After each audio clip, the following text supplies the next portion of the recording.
Yo, coming to you live from World Championship in San Jose. Welcome to the Living Legends podcast.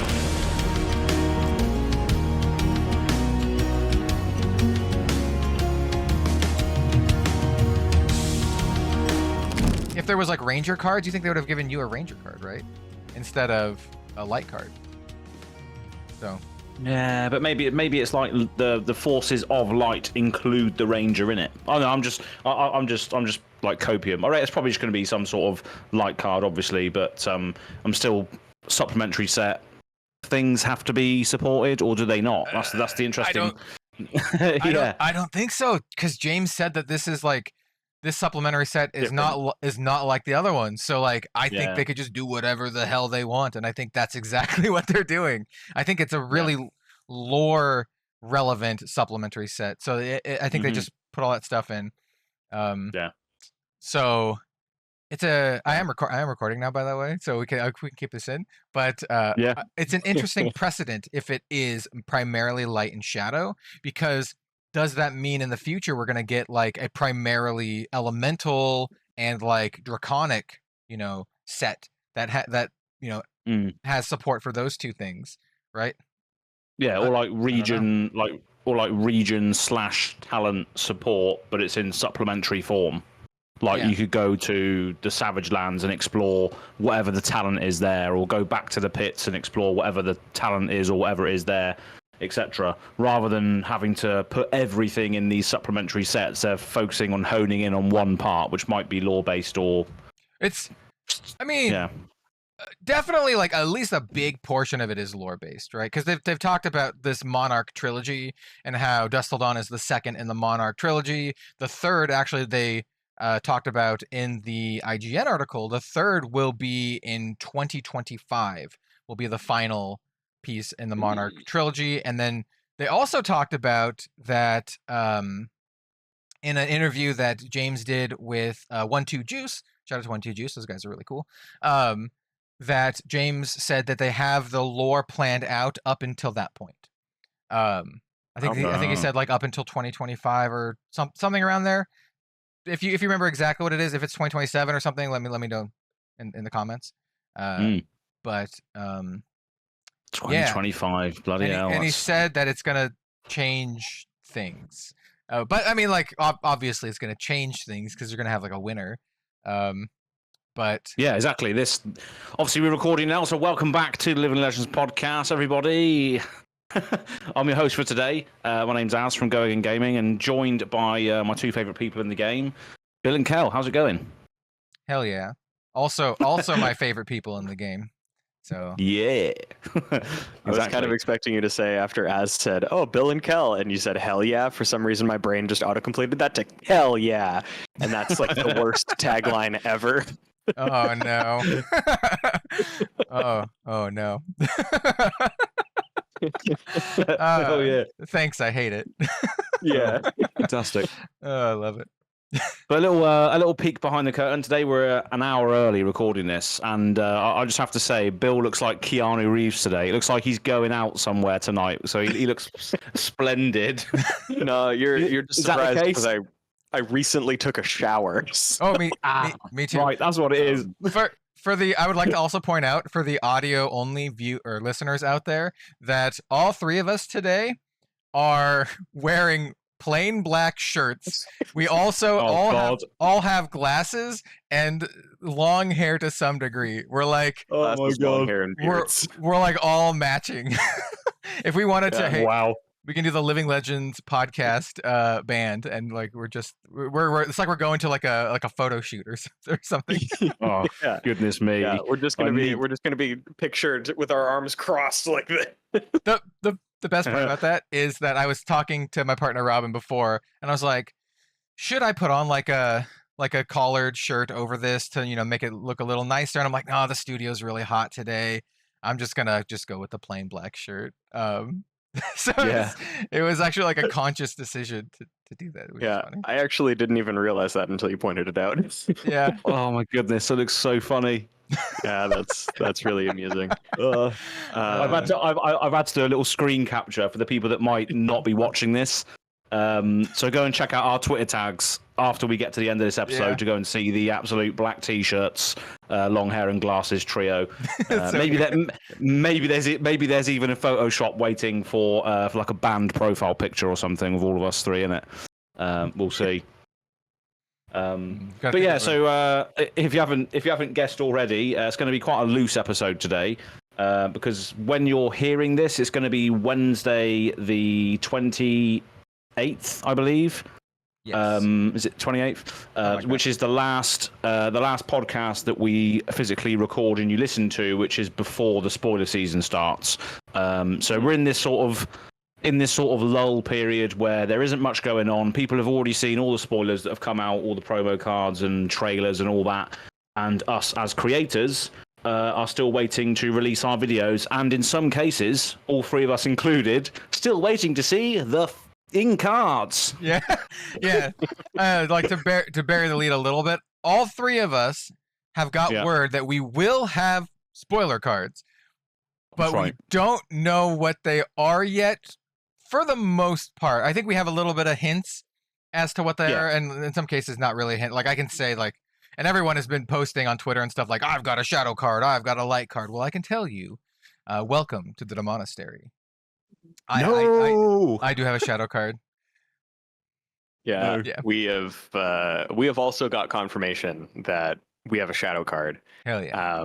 But that's all that we know here at the Spike Feeders is that we have a card that is aligned with Shadow in some capacity.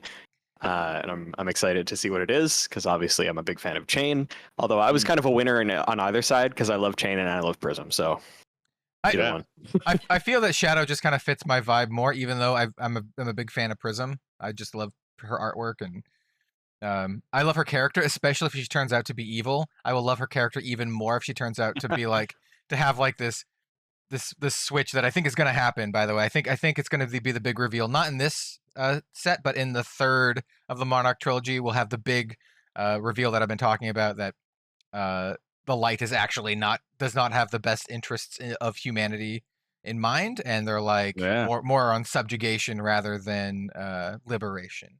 And I think we'll have a big heel turn on Prism. She'll still be light, but she'll be like, the kind of like very oppressive light. So and we've seen a lot of that in the lore already, about the Shiana story and all that sort of thing, of her being cleansed from the inside with regards to the shining light of soul. And that's what happened to me. This bit recently, I've become indoctrinated by the shining light of soul, and I made a stupid little Photoshop of myself on the Take Flight art.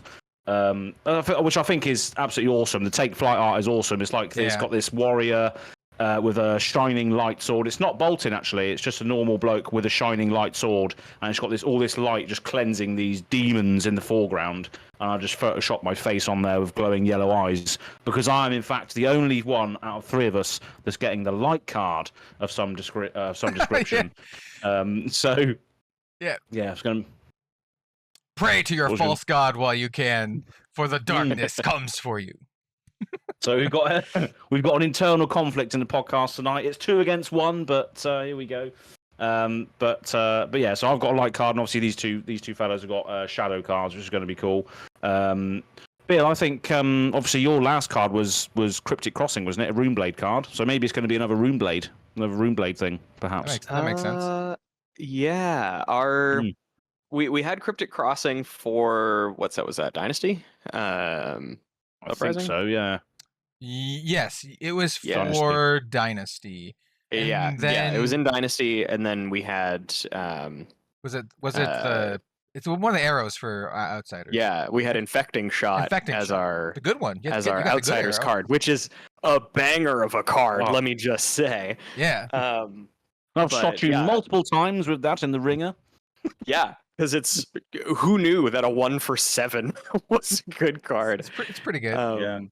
But potentially 8 if you have an aim counter on it too. Exactly. Well, and then also Az just always has premeditate and read the glide path. Yeah, It's And then always he started dead-eyeing me with aim counters, and it's rude. Oh no. That is rude. So it's always like a 1 for 11 with dominate, right? Yeah. Um, Yeah, that card's really good. But yeah, so we have gotten a Runeblade card. So if we get a Shadow Runeblade card, I would be down for that. Especially because I like the preview that we got with Phantom Banshee and rune gating. I actually really like that mechanic. It's like such a good sort of swing tempo mechanic. Being able to like it's a fine attack on its own. It's a 3 for 7, which isn't much, but then in the late game you banish it to Vincett's ability and then crack your the gloves that make 2 rune chance. Vexing Quillhand. Yeah. Then it's just free. It's a free 0 for 10. Yeah. Yeah, like that's pretty good. That's good. So I'm interested to see. I would love to get to spoil more of the RuneGate stuff. I want to see where they're going with it. Yeah. I am like waiting on bated breath to see my spoiler. I will say that it is on July. The only thing I'll say right now is that it is on July 1st and that it is a shadow card. Any other information, I'm not sure that I can divulge. I haven't seen the card yet, but there were more things said to me in the email, so we'll see. But I think it's going to be a big card. I think they gave me like a big lore relevant card. You'll just have to see. I'm excited. Hey, I'm as excited as the listeners are right now to see what the hell my card does. Like, I don't even know. Like, I want to see it so bad. Give me the card. So maybe we'll see as I go to refresh my thing. It won't be today. I'm pretty sure they're. I'm pretty sure they have the weekends off, so it's like they're off on the weekend almost certainly, and that's fine. I'm down for that. The good news is that New Zealanders are in the future, so tomorrow on Sunday will be their Monday, so we might actually see it tomorrow. Perhaps, yeah, exactly. Yeah. But yeah, we're all still waiting for our cards, and it's going to be. I did a little tweet earlier, about saying that you should still be grateful for the fact that you're getting the card and all this, and you have to make most of the resources and time that you have in order to release your video, etc. I don't think you don't think you should be moaning about the fact that it's out of your control. There's nothing you can do. Yes, you just have to get on with it. If you do have a card, you don't know what it is. But I actually like the challenge. I like the fact that I've only got 3 days to release my video. What do I do? I love that. I love that chaos. I'm a chaotic individual, but there is such thing as order and chaos. But there we go. I'm not sure if I like the challenge exactly, but I also realize that Alex is probably like stressed as hell, and like exactly, yeah. My heart goes out to Alex in this trying time. I assume there's a lot of pieces at work here, a lot of things at play, and. Yeah, I just hope he's doing all right. He's like the only guy, as far as I know, who does this. Like, unless they've hired someone else, but he's like the content creator liaison guy. I don't know exactly his job description. Hey, Alex, if you're listening to this, you want to come onto the podcast and talk about this? Yeah, let us know. You're more than welcome. We should get you on. It'll be a really fun discussion, not just about spoiler season, but just kind of like about what you do. But anyway, yeah, I imagine this is like the most stressful time of the year for him, and I think Dusk Till Dawn in particular is probably an extra stressful set because it is Flesh and Blood's 10th set, so it's kind of like this big marquee landmark set, and it's this big lore relevant set that James White has been like, oh, everything has been leading up to this. There's all these side stories, but the main story of Flesh and Blood, and he said this at the 1-2 Juice interview, but the Monarch story is like the main story currently in Flesh and Blood, and all of the other side stories kind of like add to it, but this is kind of like their main thoroughfare. So yeah, I imagine there's a lot of pressure on him too. So yeah. So shout out to Alex. I mean, obviously there's been a lot of reports from people that attended Pro Tour Baltimore that he was absolutely running around like a madman, making sure everything was running smoothly and updating the blogs and all this. So I'm sure he's doing as best as he can to get the created cards out as soon as he can. But just do what you can with what you're given. That's it, really. Well, yeah, I also want to know that it's not just the creator cards, right? I'm sure he oversees all of the interactions with like the news outlets that are also showing cards. You know, like IGN, Dragon Shield, all of like these big companies and outlets. So it's not just like us creators who are just getting like a card. I'm sure he's like he's doing everything, because he did that tweet that people I can't remember what they were expecting, but he was like, give me a couple hours. And then in a couple hours he posted that article that had you know, stuff about Dusk Till Dawn in it. So it's like he's doing that. He's doing all the stuff. So yeah. So yeah. That's that really. But there's loads of stuff going on with regards to content. So one thing I wanted to shout out was Fresh and Buds had our good friend Kale on to the podcast, and they did a fantastic job of just recapping all of the lore up until this point. It was a longer episode for a Fresh and Buds thing. It was like an hour and 45 minutes, and that's down to Kale just literally going into all aspects of the lore up until this point, which I don't get to read all of it, but it was nice to hear it from him, because obviously he's very good at articulating that, and obviously we've had him in the Dungeons and Dragons thing, which is going to be coming soon as well. Oh yeah. It was a great listen, so definitely go and check it out. But all the lore up until this point has got me into sort of speculation mode with regards to a few things which might not have been mentioned. They probably have been mentioned, but I just want to bring them up again before we get all the spoilers to see if we can get any shots or cold shots correct. So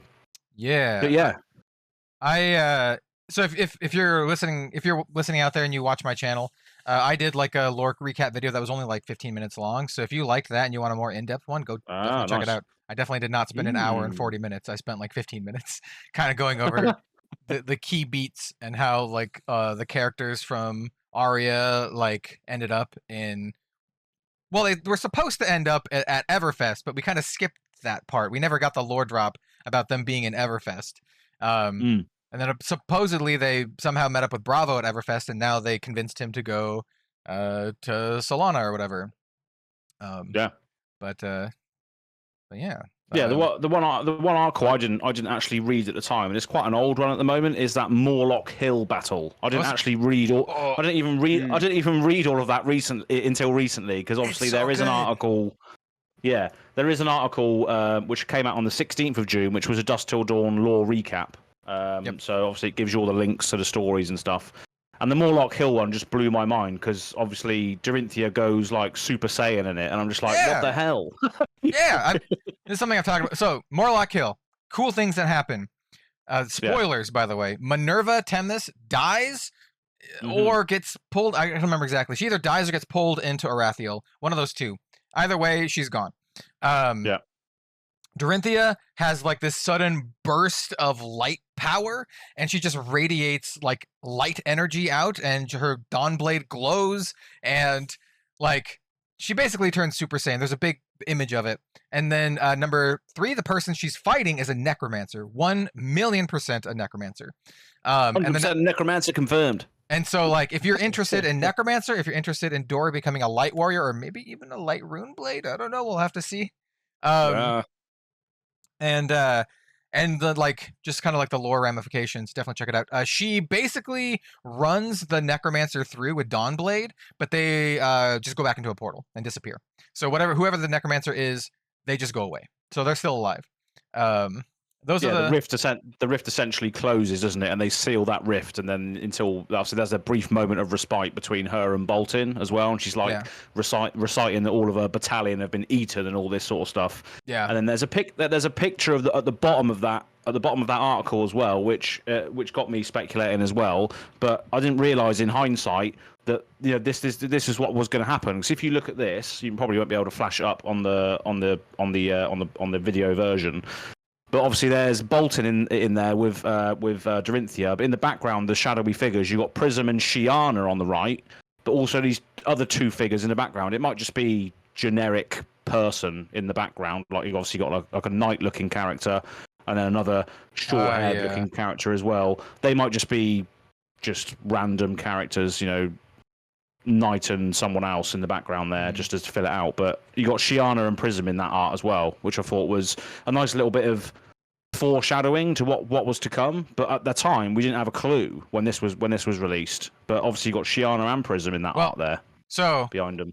I will mention this is where the kind of the idea that I think the first time we talked about this idea, at least on my channel, was maybe with Steven as a guest. It might have been our old podcast, but we started to talk about this whole like Avengers level thing because of stuff like this. There was this, and then there was the big Arya article that talks about, or the lore drop that talks about Oldham waking up, and then they kind of like form this band of adventurers.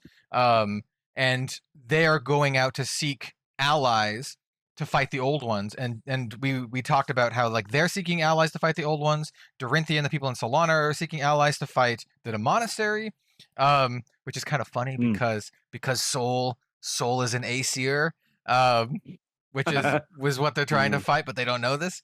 Yeah, so we were coming up with like, oh, these heroes are all going to meet up at some point, and this is Dusk Till Dawn is when they are all actually meeting up, these two parties. Though interestingly enough, Yorick the Bard was part of the party initially in Aria, and we haven't seen him yet in Dusk Till Dawn. And I think there was another wizard lady also in the party whose name I forget. It was in the Tales of Adventure article, wasn't it? That's what the article was called, but I don't remember the name. Because they had the wizard. They also had a dwarf in their team as well, didn't they, or something? Maybe. I don't remember that. It's been a while since I've read the whole thing. It's been like well over a year. But I just remember Oldham getting really annoyed and breaking Yorick's lute because Yorick was just constantly playing like this stupid tune, and then Oldham just destroyed it. It's just like, shut up, shut up, Yorick, you're annoying me. But the takeaway, y'all should go read the lore. It's really good. Like you should, yeah. Mm-hmm. And there's a specific lore tab now, so it's easier than ever. You just go click on the tab, and you can click on whatever one you want. It's great. It's quality. And the article, obviously, Dusk Till Dawn lore recap came out on the 16th, so there's loads you can go for on there. It gives you links to both the Solana, Demonastery, Viserai's birthplace, and this is obviously another bit of speculation, right? So in this article, it goes through Viserai's story, Levia's story, and Chain's story. So that tells me that Levia and Viserai and Chain are all going to be coming back for the Demonastery team as well. Yeah. So yeah, obviously, I think they're all going to return. Although we haven't seen any Shadow yet at all, have we? Really? So apart from Vincent, but I reckon Viserai, Levia, and Chain will return. I don't know what will happen to Chain in some capacity because he's living legend now, but then so is Oldham. Oldham got a specialization card. I reckon Chain will probably get one as well. I reckon Chain, Levia, and Viserai will probably get some. I think Levia will for sure. Oh yeah, she's got to. Chain's interesting because he's hit living legend in CC, not in Blitz yet. I have a feeling he will hit living legend in Blitz very soon because it looks like I would be surprised if Shadow Runeblade didn't get a bunch of nuts new things to make Chain absolutely disgusting in Blitz. And but anyway, regardless of that, Chain is a huge major lore figure, and so he may be LL, but he's still a huge part of the story and lore. He's not dead or anything, and in fact, he's quite the opposite. So yeah.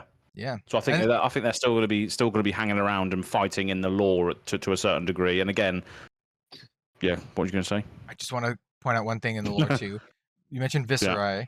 Viserai is an unwilling participant. He was dragged off of the shores. People suspect he might be a Volcorian warrior. We don't actually know much about his past. And then he was forcibly tested on by Lord Sutcliffe, and then jammed the Arknight shard into his chest because Sutcliffe had been doing that to multiple people, and they all died because of it. But it worked for Viserai because he has some sort of latent affinity with Aether. And so Viserai is an unwilling participant, and they basically used him to open up a gate to Arathiel. Read the Viserai lore, they basically used him to open the gate. And it was behind a giant mirror or something, wasn't it? He smashed the mirror, and then that was the doorway to Iriathiel or something. I don't know how you pronounce it. In the in the lore too, it also shows how he makes so his weapon of choice is the Nebula Blade, which is basically like this broken blade that has pure aether that fills the rest of the blade. But he also they they restrain him down, and he basically breaks free and starts just absolutely shredding all of the monastery cultists with like his not bare hands, but his like clawed hands, the grasp of the Arknight. And he's ripping his bare hands. He's ripping people apart, and then he takes someone's spine and rips it out, and it forms the reaping blade. So the card reaping blade is someone's spine. It's even there's an image of it in the lore article of him just ripping the blade out. That's a bad day at the office.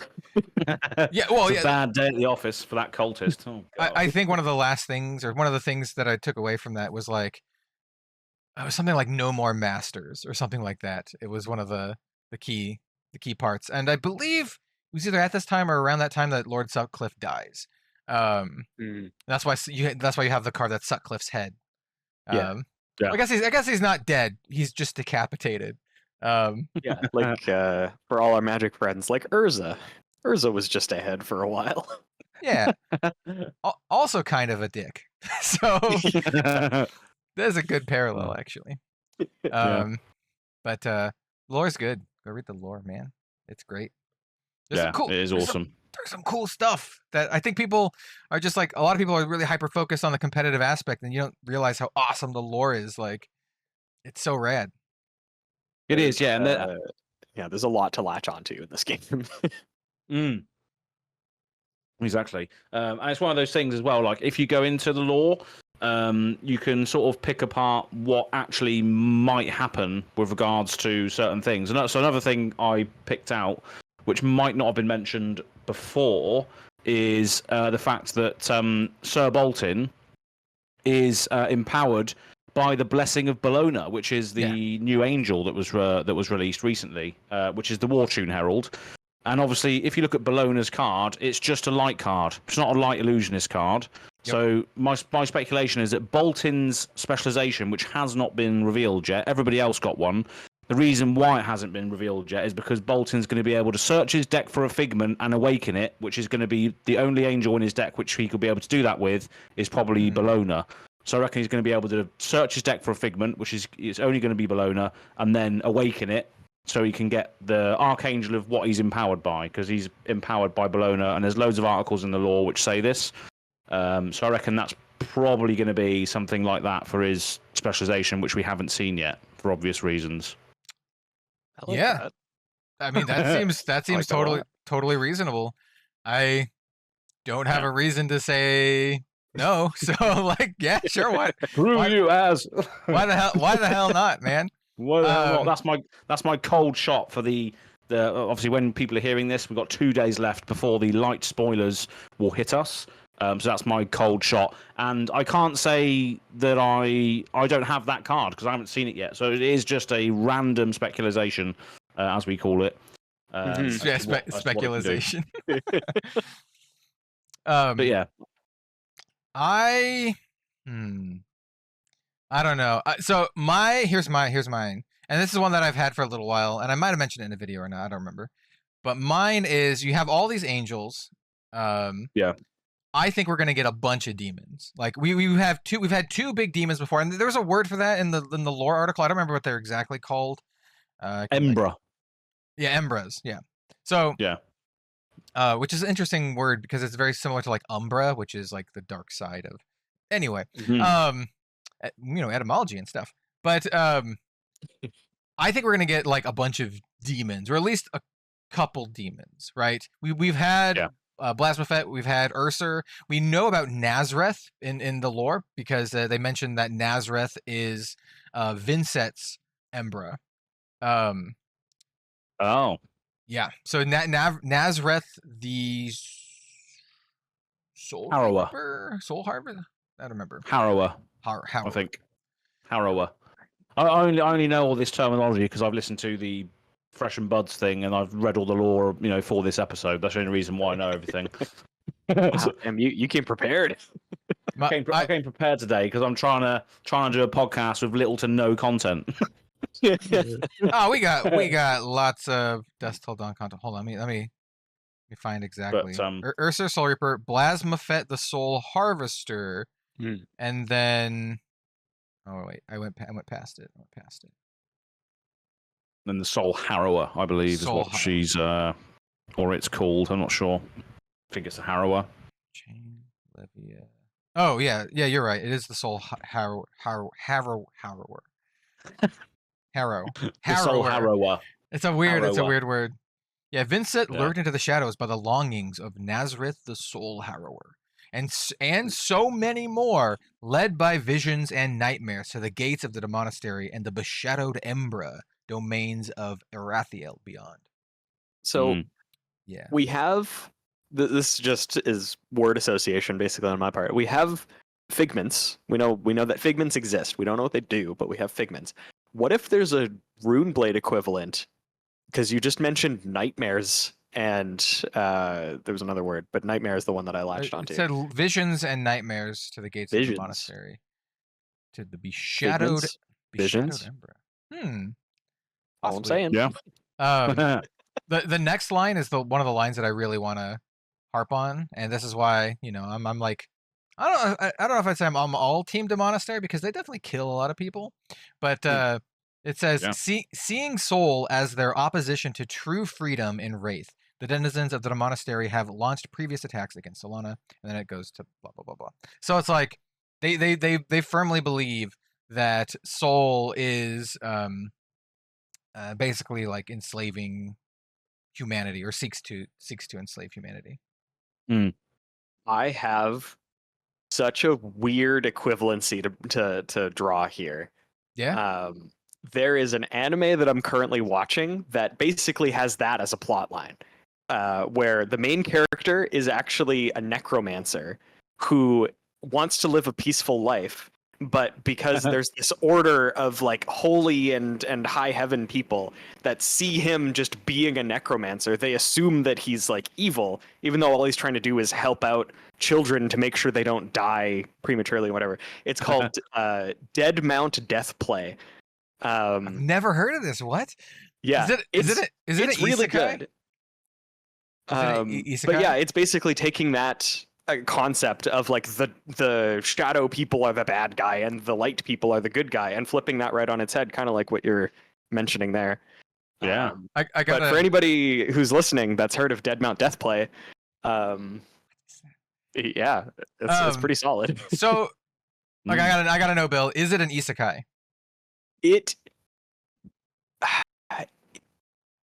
That's kind of answering that one way or the other is kind of a spoiler. Okay, fine. What does that mean? So an isekai is a story where someone from one world gets transposed into another world. A lot of the times there's some sort of like loser in like the real world, and then they die or get whisked away to some fantasy realm where they have superpowers, and they're like, it's like this kind of like power fantasy thing. There are some isekais that are subversions of that, where they're like, they get whisked away and all they want to do is like farm or whatever. Like, well, like Konosuba is a popular one. Like subversion of the genre. I mean, there's so many. There's Konosuba, that's like a comedy one, but there's like RE0 or ReZero, however you want to say it. There's like a ton of like really popular isekai. It's like so prevalent that almost every fantasy anime out there, Overlord is isekai. So like if I see a fantasy anime that's not an isekai, I'm like, ooh, interesting. Yeah. Which is the other funny thing, I don't want to harp on the point of anime too much, but something that is very noticeable when you're looking at like anime lists for things to watch, if any of them are like have titles that are like 20 words long, it's an isekai. Probably, guaranteed. Like actually 100% success rate. It's either an isekai or it used to be a light novel of some sort. Because here's a random fact for today. The reason that the light novels have really, really long names is because they don't have a lot of space to describe the plot of the novel, like on the publication. So they try to make it as descriptive as possible in the title. So that's why you have names like you know, I was a banker and died in the real world, and now I'm a spider in a fantasy land, or something like that. Like, that's like, and the people like shortcut to be like, oh, that's the spider isekai, or that's the slime isekai, or whatever. Yeah. These all exist. There is a spider isekai. There is a slime isekai. The slime one is actually very popular as well. But yeah, that time I was reincarnated as a slime, I think is the full name of it. Yeah. But yeah, anyway. It's so wild. there It's is anyway, long story short, there is an anime that I've been watching that is also kind of a recommendation. That is relevant to the type of storyline that we're talking about and sort of theorizing about, which I think I've sort of agreed with Kel for a while on as well. Like Soul looks like the stereotypical good guy, and Chain like looks like the stereotypical and plays like the stereotypical bad guy. But I do feel like there are things in place that they're trying to set up for us, like to switch the script and be like, hey, by the way, Soul is actually like just a bunch of overzealous, like, you know, they're crusading essentially. Yeah, they're definitely. I'm like 100% convinced they're setting up for a heel turn. Like it's gonna be like, oh no, now they're actually really bad, and I have a feeling that also like the Aryan heroes like Lexi, they're gonna be like, oh damn, like. Are we fighting for the wrong team, or maybe both teams are bad and they figure out a better way? But yeah, there's going to be something, because obviously it's like if you look at trilogies, right? You look at Star Wars. What happens in Empire Strikes Back? The Empire beat the rebels. Luke gets his hand cut off by Darth Vader, and then he makes his face, he's like, no. Exactly. Yeah. There's a massive revelation in that in the second installment, and then it all resolves in the third. So where there is going to be a cliffhanger as such on this thing, and it's an interesting point, because how is this going to end this second installment? Because obviously we know it's going to be 2 or 3. Three episodes, obviously. But yeah, how is it going to end? It's going to end either with a big heel turn, like you said, or the Shadow are just going to completely obliterate Solana, and then everybody else who's not involved will have to team up, like all the ninjas and all the like Azalea and where everyone else is going to have to band together, maybe to sort it out, perhaps. Well, I think they're how do I put this?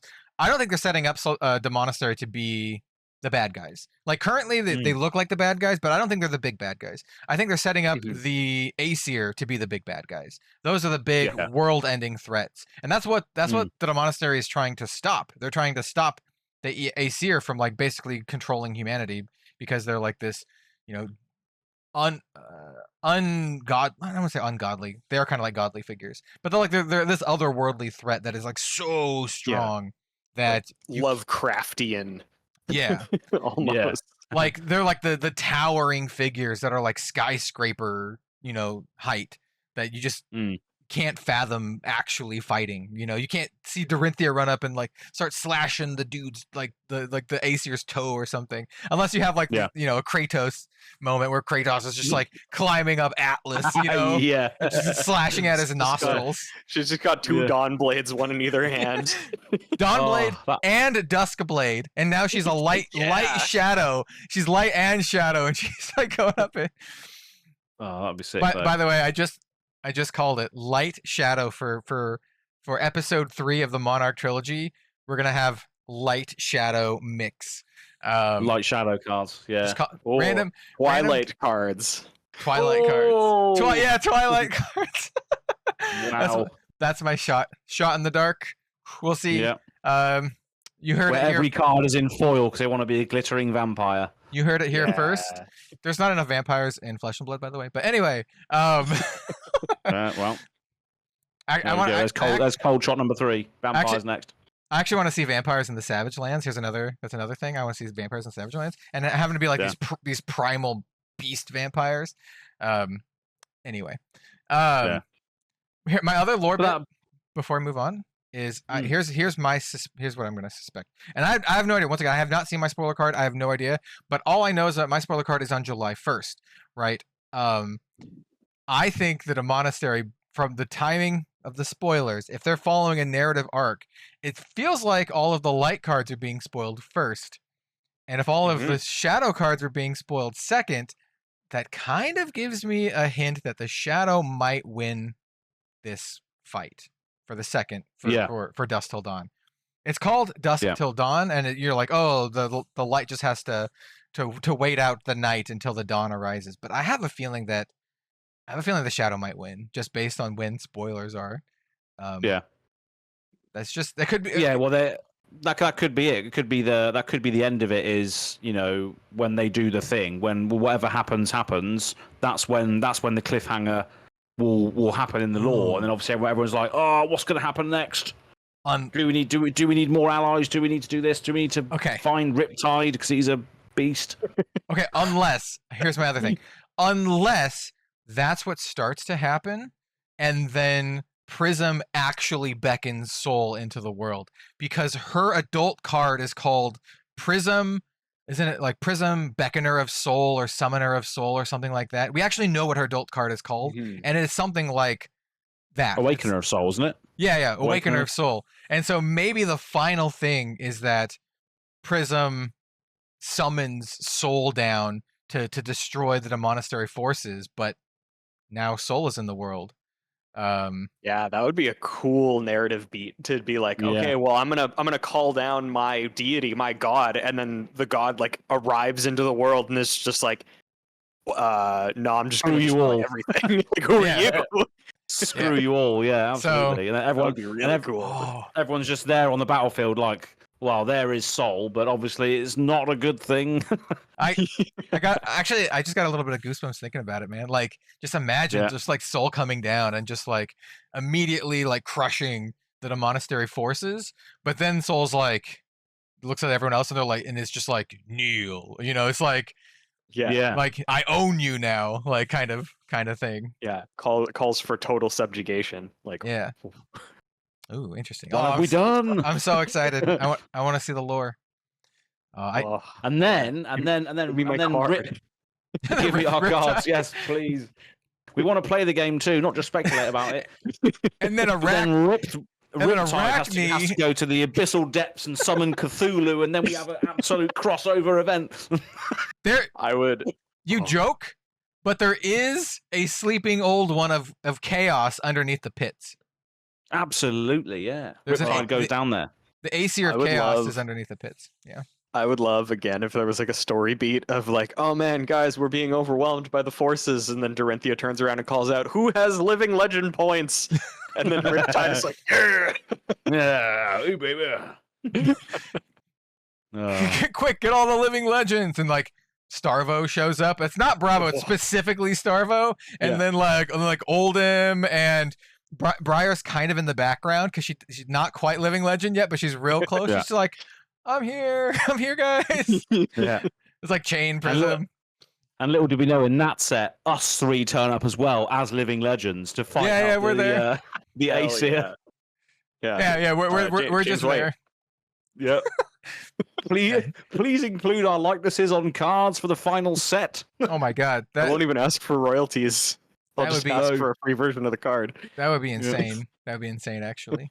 Low key as a content creator, that is one of my goals. I don't even call it a goal. Wish, dream that me or my channel is somehow referenced in some way someday on a card. Doesn't even have to be me. It could be like, it could say like Rogues Gallery in the flavor text. It could be a reference just to something, but like, that would be the ultimate. That's the ultimate. When you've had such an impact on the game where they do that. Exactly. Because like, there's a kind of a funny side. This is a little side thing. This is definitely not intentional, but I think it's hilarious that people out there know the professor from Tolarian Community College. We're gonna talk a little bit about Magic real quick, not too long. But in one of the most recent Magic sets, they released a card called Tolarian Contempt, and the second I saw that card, I'm like, I don't know if this is a reference to the professor, but it sounds like one because he's like so contemptful for a lot of the things that Wizards is doing these days. I kind of wanted to get him to sign a foil one. I'm like, yo, prof, sign this foil Tolarian Contempt for me. He's a friend. I don't have any signatures of him, which would be kind of weird to ask, but maybe not as a joke. I don't know. We'll see. That's what I mean. I think the community and the creators and everybody that's behind the scenes doing what they want to do and showcasing their passion for the game, it is a massive reason why it succeeded, because everyone was behind each other and everyone's fantastically lovely and everything. So that could be it could be a thing in the future that they recognise that, and they already do, to be honest, with the creator kits and all this sort of thing. And it's a massive reason why it's so good. It's because everyone's so passionate about it. So I'm currently working on like a Flesh and Blood references video, and Flesh and Blood has actually referenced real world people multiple times. They're mostly people that James White knows, or who are big members of like New Zealand communities. So like everyone, the biggest one people know about is Genus What You Need. Genus is actually Gene Bumby, I think maybe it might be his real name. There's also a reference, if you did not know this, Stony Wootenhog is a reference to a gentleman, I think, who might have passed away, named Tony, and he went by the nickname the Warthog. So there's actually, like I said, I've been working on this. It's a lot of research, and just talking to my friends who are from New Zealand, and who know James and crew. But I'm compiling like a list of references.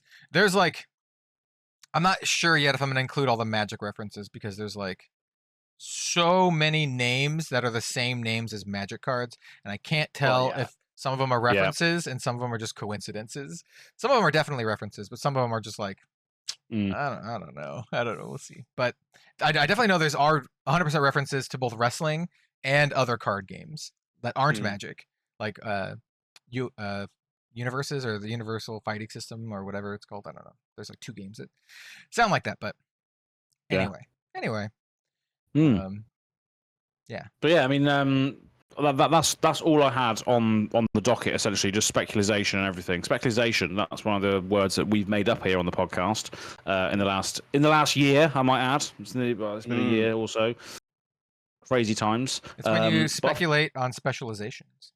Yeah, it is. That's right. Speculations, and we are masters of it, I might add. But yeah, hold me to the bolt-in idea of Bologna, and we'll see what happens. Yeah, so we've only been recording for about 40 minutes or so we could chat a little bit longer. So I had this idea. So I'm preparing for my spoiler card. I actually have no idea what my spoiler card is. All I know is that it's going to be Shadow. So I've been listening to a lot of music to kind of get me in the mood for this. A lot of my spoiler videos are like pseudo music videos, and that's just because I kind of want to give you like some immediate vibes, some just kind of like a little bit of lore, a little bit of just like interesting vibes, and then bam, here's the card. Because I know some people are just like, give me the damn card, right? They don't want to see like 8 minutes of lore and then me just talking. So I'm just like, typically when I do my spoiler video, I want to show the card at least 60 seconds in. So I'm just like, here's some cool stuff. So anyway, long story short, I've been listening to a lot of music, and I've been listening to one of my favorite bands called Camelot. They're like a power metal band. Amazing operatic vocals. Love Camelot. Camelot with a K. And one of their older songs that I like is called Descent of the Archangel.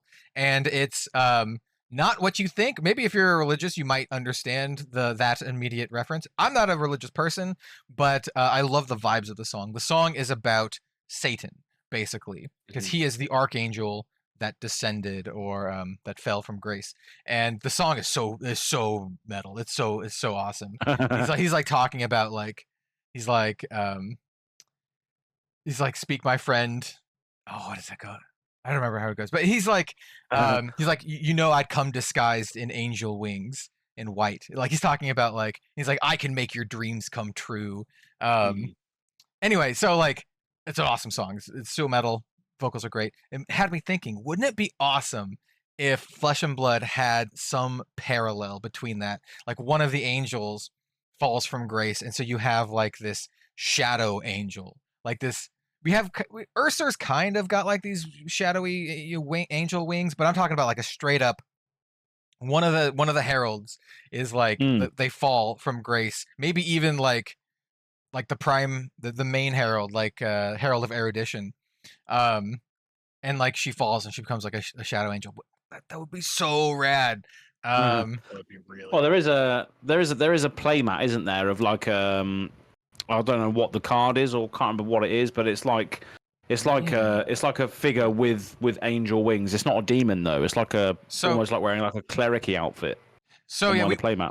Yeah, we talked about this in chat with Kale, and Kale thinks that is actually the first Grand Magister of Solana, who's called the Devout. After they turned on Solana and made it a monastery, and then they became known as the Apostate.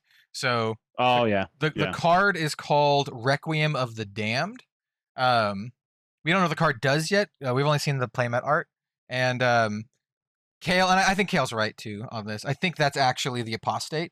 Currently in the lore, the Apostate fused themselves into the monastery. So they basically are part of the monastery, and that's the reason why the monastery was ripped from the plane of reality, and they kind of exist in like this weird limbo space. And then also at the same time, we've seen Ursur, and Ursur has angel wings too. So they're like feathered angel wings. So I think the demons can just have the angel wings too. In fact, the wings that this dude has could just be like, similar to Ursur's wings. I mean, Ursur could have been his Embra. But here I pulled up for those watching out here. So here's the dude. Yeah. Oh yeah. And so yeah, that's what Kale suspects is the Apostate. Which is also super interesting for the lore. This is one of the reasons why I think that Sol and Solana is quite evil. Is the first Grand Magister of Solana, the person who literally founded Solana, made the religion, made everything, denounced Sol, and was excommunicated, and all of his apostles were murdered after he denounced Sol. Why would someone who literally founded the city, founded the religion, like denounce Sol? It's probably because he realized that Sol was not a good being. Like, I think he realized, oh shit, like Sol's a Aesir and is bad. And then that's why he founded the monastery. So yeah, it's like it's super interesting. That could all come full circle as well, couldn't it? The Apostate could come at the end and be like, I told you so, sort of thing. So yeah, like I said, the Apostate's currently like incorporeal. They're fused with the monastery. They don't exist as a body. Like their energy exists in the monastery, but other than that, we haven't really heard word of them. Maybe they, maybe it's like a Lord of the Rings Sauron kind of thing where they can maybe take shape later or something. I don't know how it works. Unless the building of the monastery comes alive and suddenly you're fighting absolute... It turns into like a giant robot. Absolute transformer, yeah. And then it just comes Shadow of the Colossus. Demon. Another magic reference. That's basically what happened to Yawgmoth. Yeah, kind of. If anybody understands that reference. Yes, Yawgmoth became like Death Cloud. Like there's a magic card he called became a building. Yeah. Like, and also like the other things. Like the card, I believe the card Death Cloud in Magic shows Yawgmoth. I think that's Yawgmoth, but yeah, there's also a newer card. I always keep wanting to call it Yawgmoth's Bargain, but it's obviously that's a much older card. No, but there's one. Bargain's the pay one life draw card. You can't draw cards during your upkeep. That card's busted. But no, there's a more recent one from like Dominaria United or whatever that set was called, where you think, because it looks like it's somebody in the middle of a sort of like an expanse, and there's a building at the end of it. I know you're somebody talking in about. the foreground. It's the legendary and you're like, spell, okay, well that's Yawgmoth, right? And then you find out that Yawgmoth is the building that this guy is looking at. It's it's one of the legendary spells, I think, right? Yeah. It has Gerard from the Weatherlight, and he's all tiny, and you can see the Yawgmoth face mask like on the middle of this massive wall thing. Like I love that fact. I love the fact that Yawgmoth is a building. Yeah. Very amusing to me. I like Yawgmoth. Yawgmoth's cool. But anyway, well, there we go. Anyway, maybe the Apostate is the building. I mean, he definitely is currently. He is the building currently. That's right. But anyway, I want to say Fallen Angel. Give me a cool, dark, and this is not just me wanting a cool goth angel, but it also is that. Give me we all want cool Fallen Angel. Also, make her look awesome. Yeah. Don't make me do it myself. I'll do it. I'll commission someone to do it. Brilliant. We did have a I completely forgot to mention this actually. We did have a new card spoiled on Twitter from Mara recently, which is the new illusionist card, which we haven't actually mentioned on podcast prior, which is the Lost in Thought card. Yeah. Which is speaking of magic, it's basically a thought seize. You just rip a card from hand. So I initially thought this is thought seize, and then I was like, it's kind of more like Vendilion Clique, actually. Actually, it's more like Vendilion Clique because they get to replace the card. It's not. It's a little bit better than Clique because, well, it doesn't attack for whatever. Anyway, if you'd like to read it, go for it. We can discuss. We can discuss it. Yeah. So first of all, the art is awesome by Carlos Cruchaga, one of Bill's favorites. Hell yeah. So yeah, Lost in Thought. It's an illusionist action. Blocks for 2. It's a red, and obviously you play it for 1, so it costs 1. And it just says, look at the target hero's hand and choose an attack action card. If you do, put that card on the bottom of their deck, and they create a ponder token. Go again. Illusionist action. So all of the illusionists currently can use this if they want to. It's a red. Yeah. I have heard a lot of people talk about this being really good in Dromai because it's a red. It gives all your dragons go again because it also has go again, so you can play this and do the red shenanigans. You can pitch this to get Ash, but also people were saying that you can use this to look at their hand and then see if they have any poppers and then take the popper. Yep, that's true. And so if you have a bunch of dragons out as Dromai, this seems quite good because you can play this, pitch a red or pitch something. Play this, give all your dragons go again, and then also make sure that you can still attack with them, and be safe about it. So, in Dromai specifically, I think this is quite good. In other illusionists, I don't know, Bill. I mean, do you want to play this in your Prism deck? I don't know. Maybe. It is good to clear the way for poppers, but it costing 1 is already pretty awkward for the specific version of Prism that I play, which I think at this point I don't have to keep making that distinction if I'm talking about Prism. I'm talking about my stupid aggro Prism. But yeah, I do like the fact that it takes the card away until their next turn, basically. Yeah. They don't immediately get a card back, so it's different from Phantasmaclasm, where they would get the card back and they can potentially draw another popper right away. Yeah. Wouldn't it be so sweet if Phantasmaclasm did the Ponder instead? It'd be such a better card. It'd be so good. Yeah. Yeah, that card would be really good if it just gave a Ponder. I've always wanted that card to be good because I saw. So I mentioned Vendilion Clique, and Clique is actually one of my favorite cards of all time. Just any card game, I love Vendilion Clique, and I've always wanted Phantasmaclasm to be as good, and it is not. It is just not. Which is this actually, now that I'm thinking about it, this might actually be fine in my deck because it would go better in a version that cares more about attacking with unbuffed things like heralds, because obviously it doesn't do anything on the turns where you want to go transmogrify into a snatch or something. It ends up just being too many things that you have to juggle. But if you're just looking for attack with Wartune Herald, or if we get more heralds in the set, which I think we will be getting, depends on if we get more efficient ones like that, ones that don't cost 2. Watch you get 3-drop heralds instead. 3 for 9. We have too many of those already. Please. I guess actually, we have a lot of illusionist attacks that cost 3, but specifically not heralds. Most of them cost 2. All of the heralds cost 2 except for Wartune Herald, I think. Yeah. So it could be interesting. It would be better in a version that doesn't care about the buff combo type dealy. The A+B combo that it works towards. I don't hate it. Again, the fact that it takes the card away for a while is actually kind of interesting. I do like it mostly in Dromai though, just it being a red card that turns on your go again. Oh yeah, that's why they gave it to Maro, because she was the queen of the red line Dromai, which makes sense as to why you would give it to Mara. You know, Absolutely. I actually think it is a little bit better than it appears, because the ponder token pops at the end of your opponent's turn, so it does keep them off a card for the whole turn. And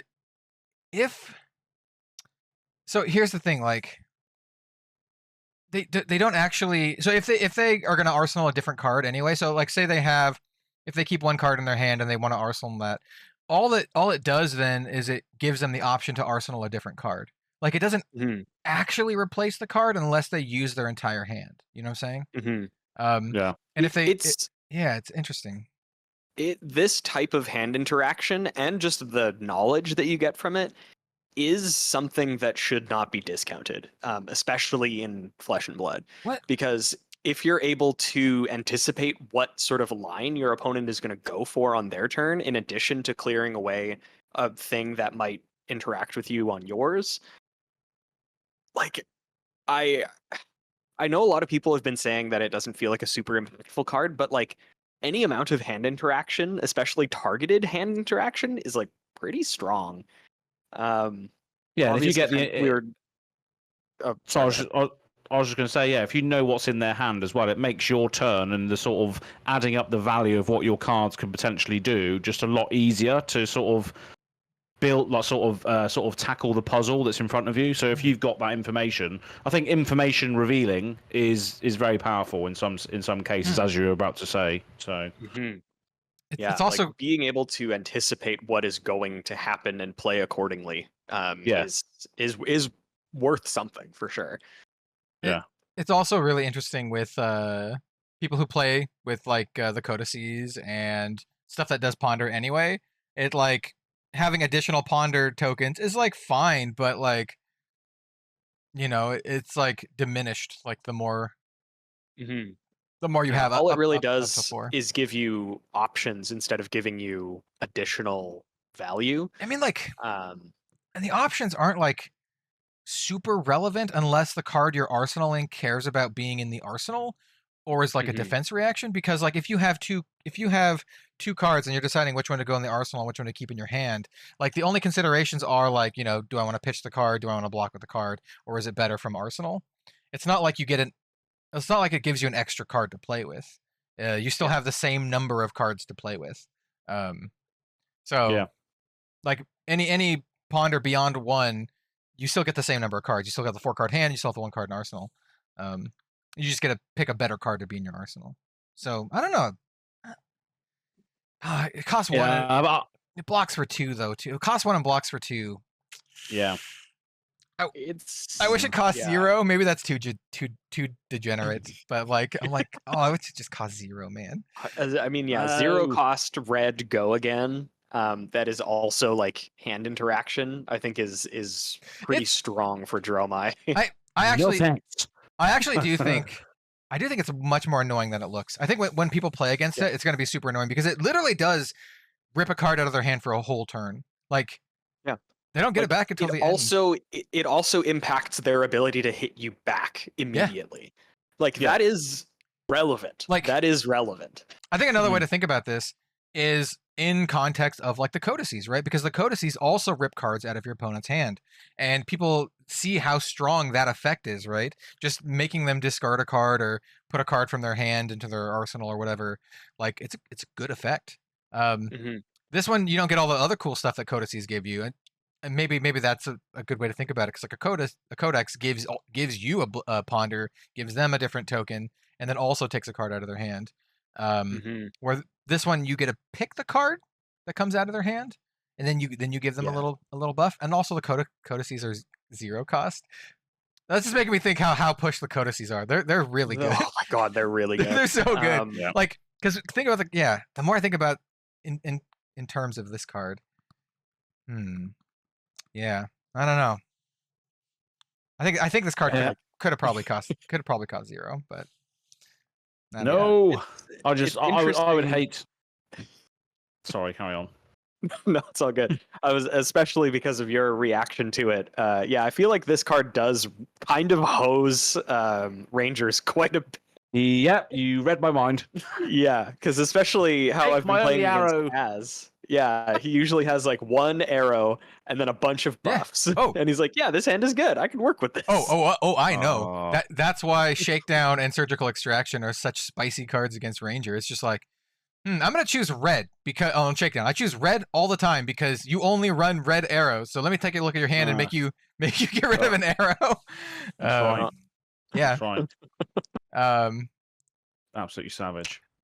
the funny thing is I'm in such like this leaning towards very degenerate mind space with Assassin because like I want all of my cards to do that now. I want all my cards to like let me look at your hand and take a card. Like it's so good. Like give me more of that. Hey Brian Gottlieb, who's definitely not watching this podcast an hour in, give me more cards to let me make my opponent discard cards as an assassin. I want that to be Assassin's like thing. I want to take cards from them. No, Brian, if you are listening to this, don't give Cal that, please. Thank you. He's In fact, take things away from Kel Take things as away. much as you can. Yeah. make it Blackjack's Tavern, and then anytime an assassin or ranger attack hits an opponent, you're gonna look at their hand. Oh my god! I literally choose any number of cards with different names and discard them. Do not hire these men. Choose. Hey, I'll balance it a little bit here. I'll balance it. Choose a card cost, the card cost, and then they look at their hand, and then you pick a card of that cost. How about that? So you choose like any card cost, 0, 1, 2, 3, 4, 5, 6, 7, 8, 9, 10, all the way up to I don't know, 11 or whatever the highest is, like 14. What's the highest? 14. Pulverize. I think pulverize is 14 or something. I think that's or no, highest. it attacks for 14. It costs 10.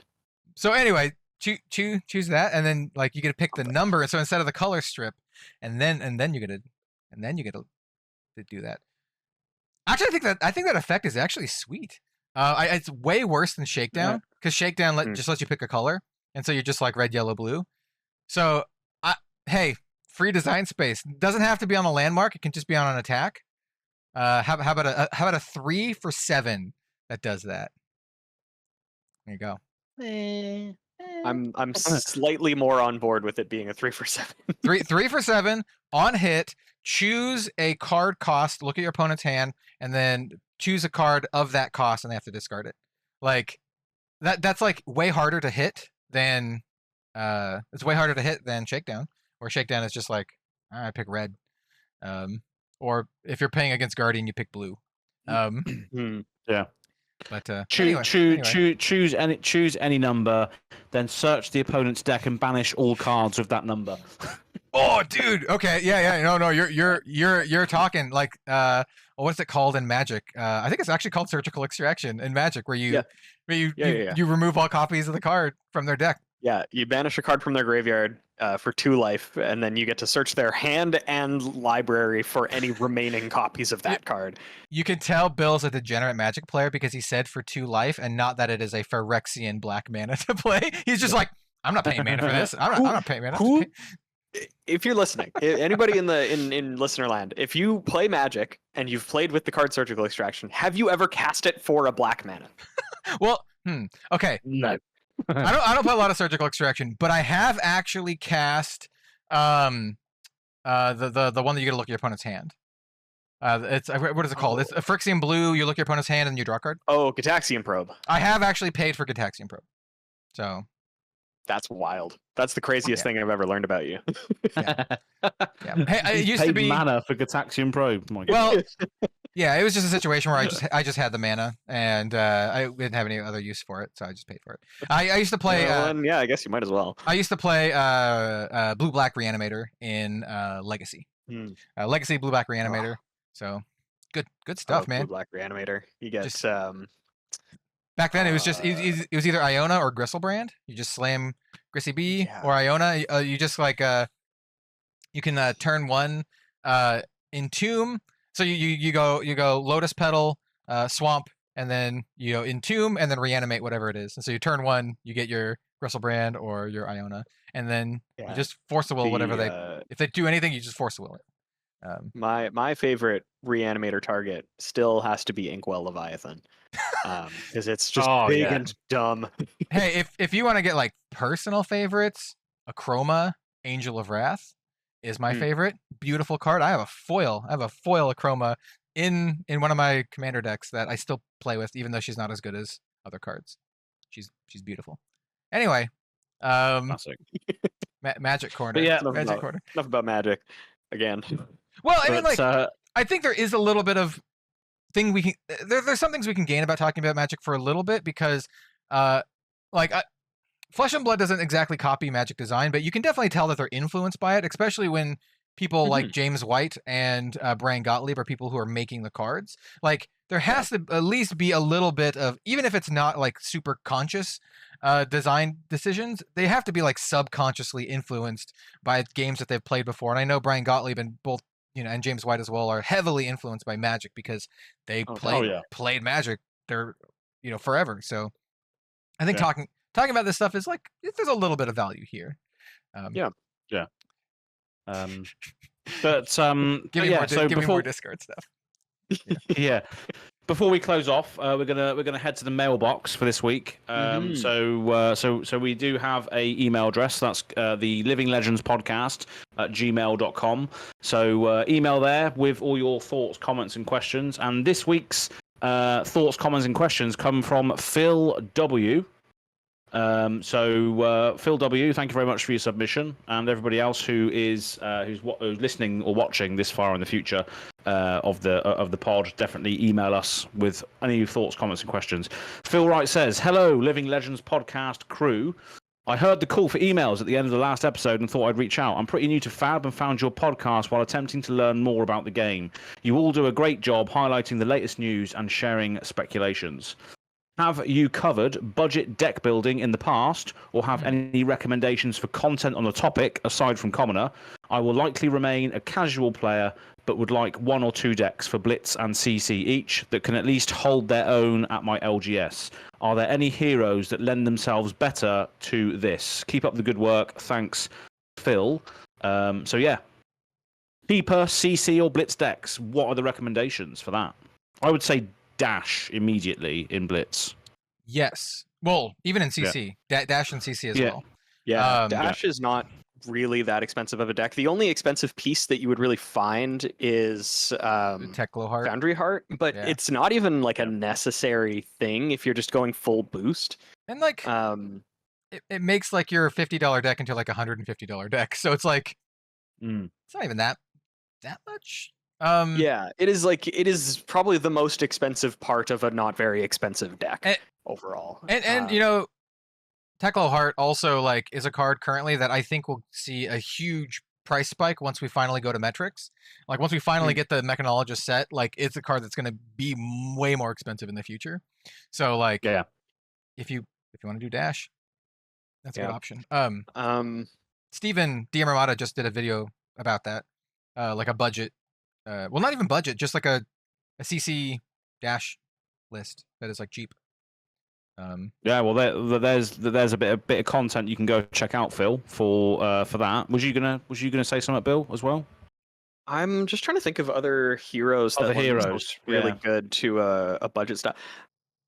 Ira is like so close to being a good budget hero, especially in Blitz, but the power bump that she gets from Mask and CNC and E-Strike is like actually not irrelevant.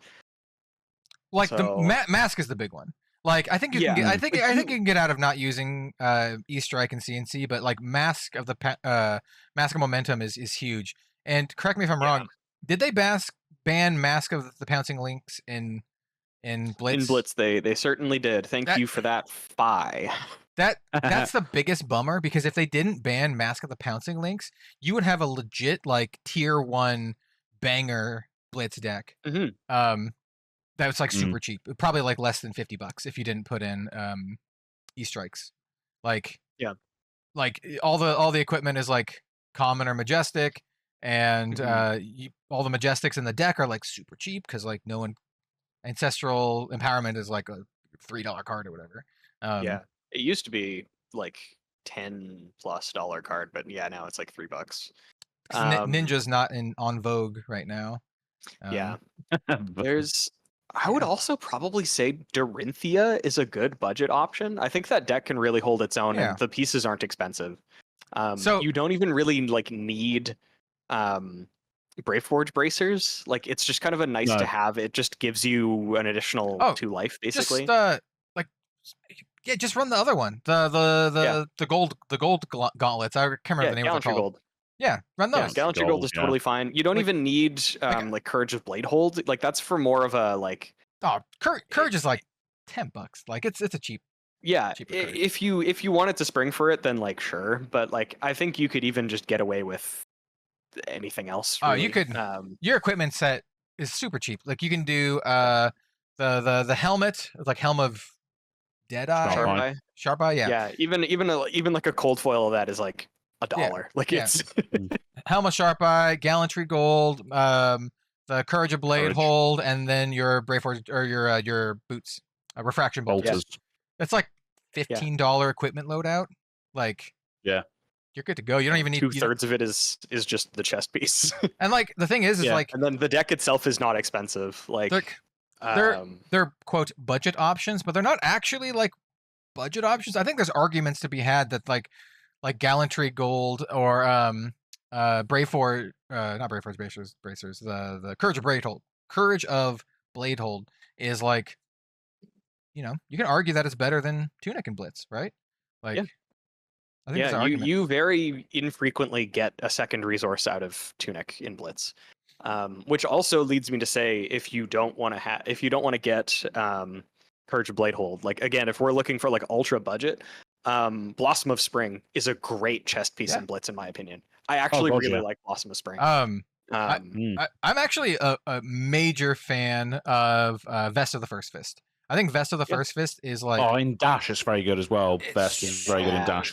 Like so I just released maybe a little while ago. The video didn't do as well, and this is probably why you don't see a lot of budget content, because it just doesn't do as well as like normal like deck techs. But I just put out a Lexi Blitz budget video, and the deck is $80, and I feel that I would be very comfortable bringing the deck to like a skirmish, and I think I would do pretty well. The only like real budget considerations are the helmet. So I'm not running a legendary helmet. I'm running the Mask of Malicious Manifestations, which I think is actually like pretty good. We're not running New Horizon, so that's the big thing. New Horizon's like a $200 card. But the Mask of Malicious Manifestations is great because it lets you basically replace any card in your hand or any card in your arsenal for an arrow. Because it basically you activate it, you destroy the mask, and then I can't remember what you do with the card. You put it on the bottom of your deck, and then you reveal cards from the top of your deck until you hit an attack action card. So it's actually a way to make your 3 of a kind turns better because you guarantee that you will get an attack, which is great. And then it's sort of like a get out of jail free card. Yeah, and then other than that, the only budget considerations. So I'm not running Codex of Frailty. I'm not running Premeditate, and I'm not running E-Strike. So those are the other 3 cards in the deck that I run in my normal version that are very expensive. And then instead we're just run Codex of Blood Rot and Inertia, which I think in the video I go over on this. I think they're actually really, really good. I think Blood Rot is actually insanely good in my Blitz Lexi list. It is a no-fuse list, and it's so good because, it takes a card out of your opponent's hand. They have to put a card in their arsenal, from their hand into the arsenal. Gives them a Blood Rot. Gives you a Ponder. All good stuff. But the best part is that you get to put any of their cantrips that you have into your arsenal face down. And the cantrips are cards that when you play them from your arsenal, you get a draw card. And the fact that you put it face down means you can use Lexi's hero ability to turn it face up, give your opponent either a Frostbite if it's an ice card, or give your next thing Go Again if it's a lightning card. And then you play it from your arsenal, and then you draw a card and replace itself. So it's like this, it's just super, super synergistic, and it plays so well. $80. is the list. I think it's really good. And you're still running 3 of a kind. You're still running rain razors. You're still running like the most powerful cards. And like we took out the E-strikes and we put in Snatch instead. Snatch still incredibly good. And you can still give Snatch go again from your Snapdragon Scalers, and you can give it go again from your cantrip turning the lightning card face up. So I think the list is really good, and it's $80. So that's my self shield. Lexi's the hero that I played the most in Flesh and Blood, and I was like, can I make a Lexi deck like less than $100 that I feel that would be like actually competitive? Like I didn't want to make just a budget list and be like, here's budget, like good luck, right? I wanted to make like a good deck like that like could compete, and I think it competes pretty well. So yeah. The other thing I will say about budget decks is Remorseless too. Remorseless also was cut because Remorseless is expensive too. But yeah, Remorseless is just still randomly expensive because it's just like a good arrow. It's like $15 to $20. That's my first up. That's my first upgrade, by the way. Instead of getting E-strike or anything like that, get Remorseless. It's a banger arrow. But anyway. But yeah, I will say, and I've said this on numerous occasions, but Flesh and Blood is a game that rewards knowledge of your deck and matchup, like I think a lot more than most games. Like somebody with a thoughtfully made but like technically like budget or whatever less optimal deck still has like a pretty decent, if not good, shot against somebody who has the most optimal deck but doesn't know what they're doing. Yeah, I agree. Or even if they're like a good player but they don't have experience in the matchup, if you have the experience and you know how to like, you know where your pressure points on your opponent are and how to manipulate those and get the best value out of it, like that is, I think, more important overall. Because like legendary equipment is really good. Don't get me wrong. Like Crown of Providence, that card is $300 and it's $300 for a reason. Stupid well, crown. Not really, but I've mentioned that Stupid like crown. I don't like cards being that expensive, but it makes sense that there is this much demand for the card. People want to get it because it is like actually quite good, but over games, over a larger sample size, like it will just come down to percentage points. There is a universe in which you just needed the life, you didn't need the tuck, so you could actually use like Arcanite Skullcap and it will give you one more life even, which is kind of cheap now, which is hilarious. Which is ironically now the budget option, whereas a couple years ago that was not the case. Yeah. You know what? I agree with you like 100%. And I just want to say that I think the only time this is like a straw man argument. I think the only time that it actually matters is at the highest levels of competition, where both players are very good at the game. They have intimate knowledge of all the matchups, all the decks, and that's where the little corner case things matter, right? That's when like the little incremental things matter. And if you're not at the calling, or like even at the calling, you don't have everyone at the same level, but like unless you're like at the Pro Tour, right, or the World Championship, it'll help, but like how much it actually helps might not matter all that much. So I agree with what Bill said. Yeah, it's if you're just playing like they had said, like if you're just playing like as at a casual level, then optimized equipment loadouts and E-strikes and CNCs and whatever, like they're powerful cards, but I don't think they're necessary to play the game. And if you do want to play a little bit more competitively and actually go to armories and stuff, there isn't quite that level of really cutthroat, like having to keep track of your pitch and having to keep track of all the information that your opponent has and trying to glean information about their deck. Like that's stuff that does help you win games, but it is only necessary for like Cal said, the tip top of the competitive scene. So there's no mandate to play like that and to have to buy the most expensive cards. Skill is very much a factor in this game. Flesh and Blood is a huge skill intensive game. It's like much more than a lot of other card games, because a lot of other card games, Magic included, and I've been checking out this game called Alpha Clash, which is like a superhero indie card game. It's really cool. But those kind of games have like these big big splashy moments where you can swing the game around, right? In Magic you have like your Crater Hoof behemoths. You have stuff that you can just be like, boom, here I am. I'm gonna kill you now. But Flesh and Blood sort of has those moments here and there, but it's like most of the time it's like incremental chipping over time where it's like this slow gain. You can have moments where like someone just absolutely gets dumpstered, but most games of Flesh and Blood are like these slow little intricate things, It's really funny that you mentioned that. Did you? I'm just gonna say because I actually mentioned this on when I was being interviewed by the guys over at the IP2 podcast. I don't know if you listened to that or not, and it's fine if you didn't.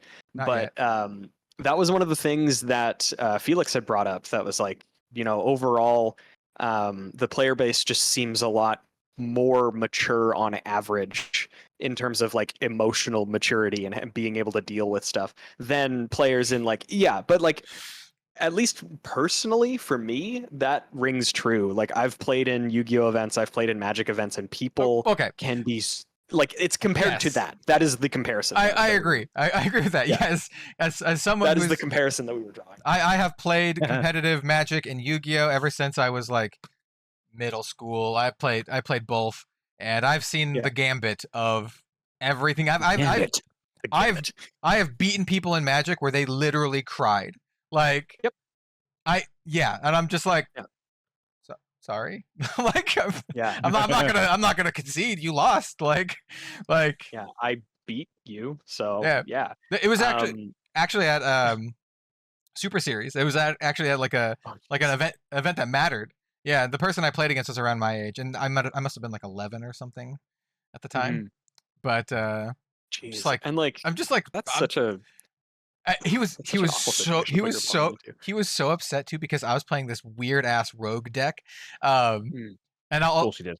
Oh yeah, I was playing it was a black red like sort of control discard kill deck, and I killed my opponent with a card called Caustic Tar from Odyssey. So this was Odyssey block constructed, and Caustic Tar is a 6-mana enchant land that gives the land tap.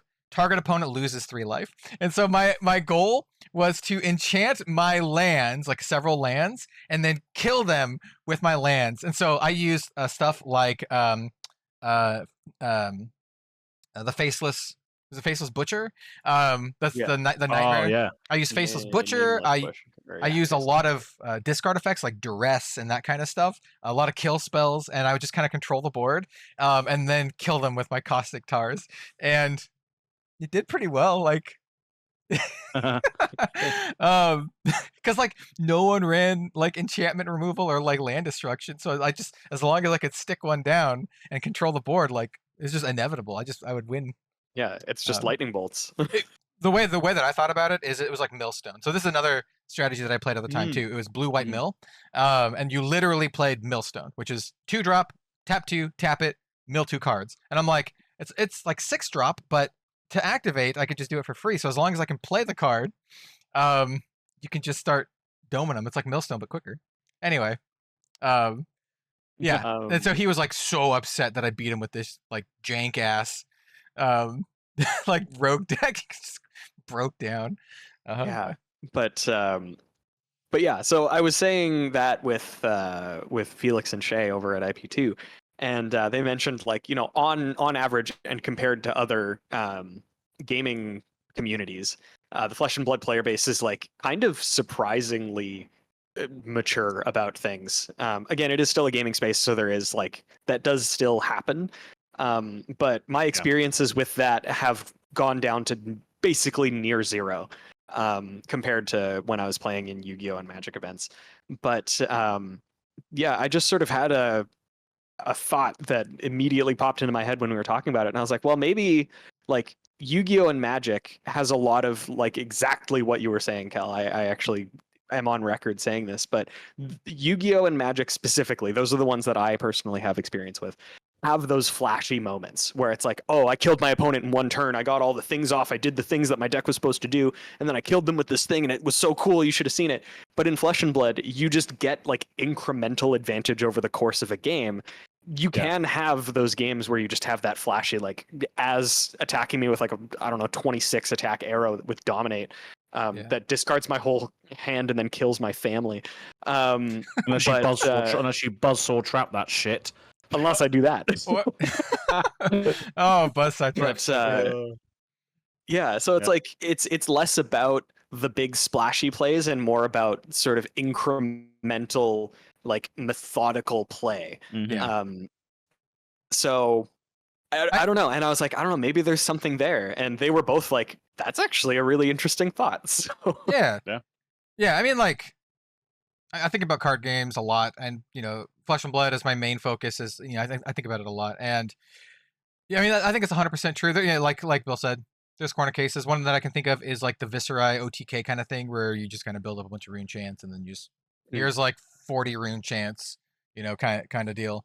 But I think it's also why Flesh and Blood, a lot of people feel that it's a more taxing, like mentally taxing game, because you have all these like micro situations of like incremental things. Like, do I want to take 1 damage here? Do I want to let the on-hit effect? Do I block here? Do I use my equipment here? Do I pitch this card? And it's like all these things that I think lead some people to think that the game is like hard. And, I think it is to some degree, but I think it's like this, it's this interesting thing where it I think it clicks for some people. Like some people's minds just work in a way that it just clicks and it makes a lot of sense.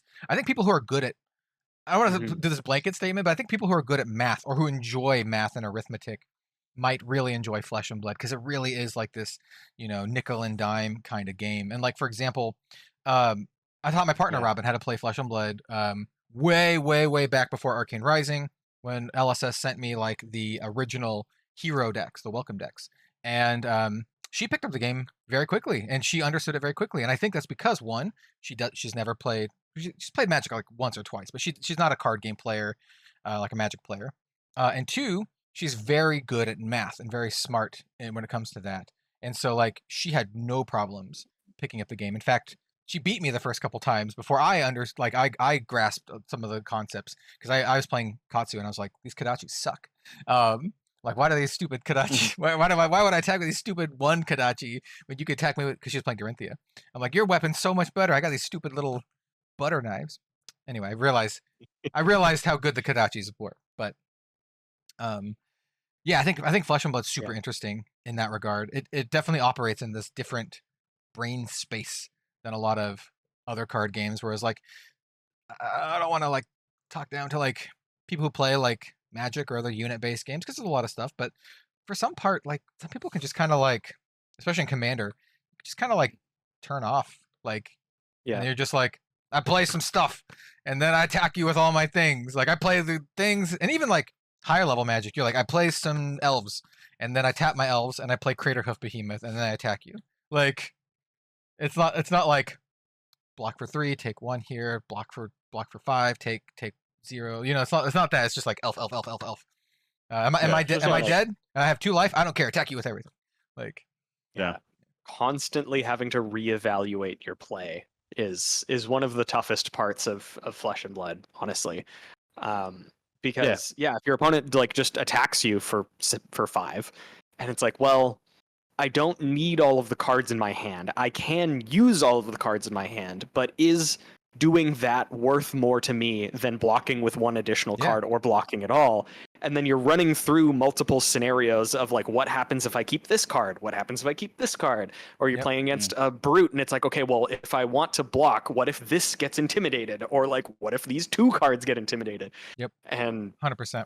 It's just a series of little mini games, isn't it? You say your opponents use their entire hand to attack you this turn. You can then decide, I'm going to take this damage. I'm going to throw a little salvo back, but I'm going to Arsenal card. So in this case, I'm 1 card up against them, and therefore I might have the advantage next time round if I take this damage and all this sort of thing. So there's so many intricacies in it. It's just fantastic.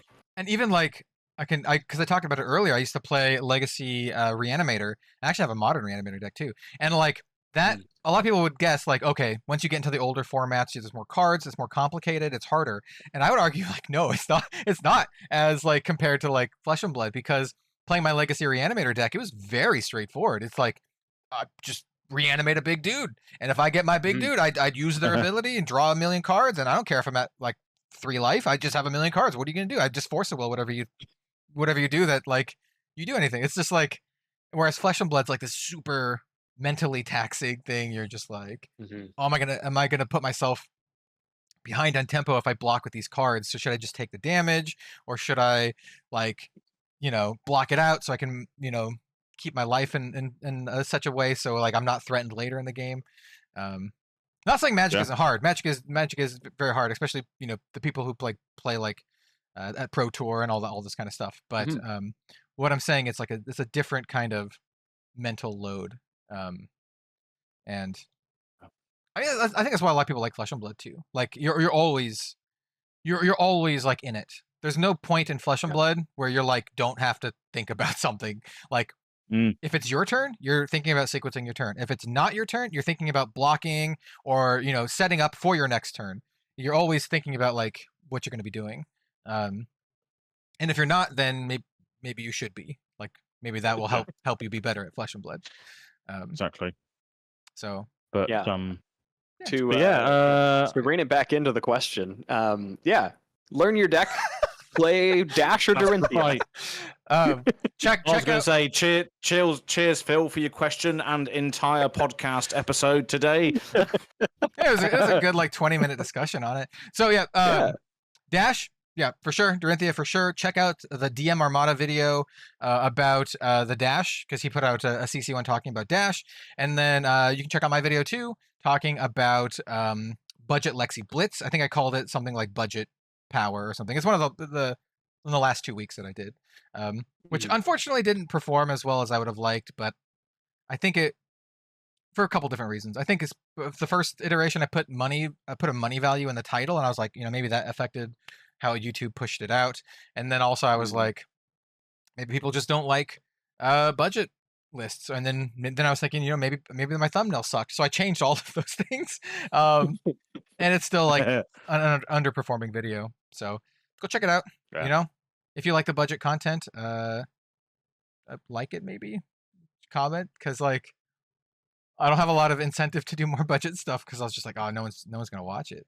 But it is like a relevant part of the game. That's like a central topic that a lot of people like to bring up, is like, Flesh and Blood has these expensive chase cards that are fully playable. Okay.